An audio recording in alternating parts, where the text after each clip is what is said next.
બધાના ઘરે જવા માંગુ છું.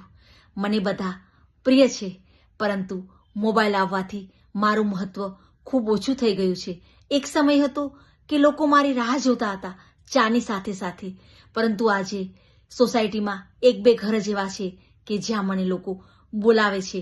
હું ક્યારેય કોઈને નુકસાનકારક નહોતો. હું દેશ વિદેશની ખબર ઘર બેઠા બધાને પહોંચાડતો હતો.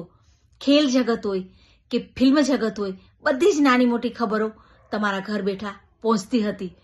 હું પઝલ પણ બનતો હતો. ક્યારેક કોઈ નાની એવી વાર્તા, નાની એવી શ્લોક પણ મારા દ્વારા લોકો કંઠસ્થ કરતા હતા. ઘણી વખત ટ્રેનમાં જતા ત્યારે મારા લીધે આજુબાજુમાં બેસેલા માણસો વચ્ચે દોસ્તી પણ થઈ જતી હતી. ઘણી વખત સૂરજનો ખૂબ પ્રકાશ હોય તો લોકો મને પોતાના માથે ઢાંકી પણ દેતા હતા.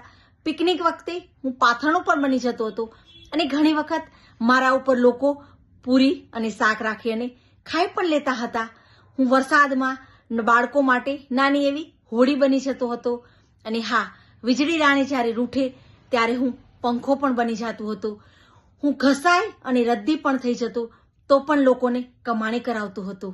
હું કોણ છું તમે મને ઓળખી તો ગયા હશો. હું આજે પણ બધાના ઘરે જવા માંગુ છું.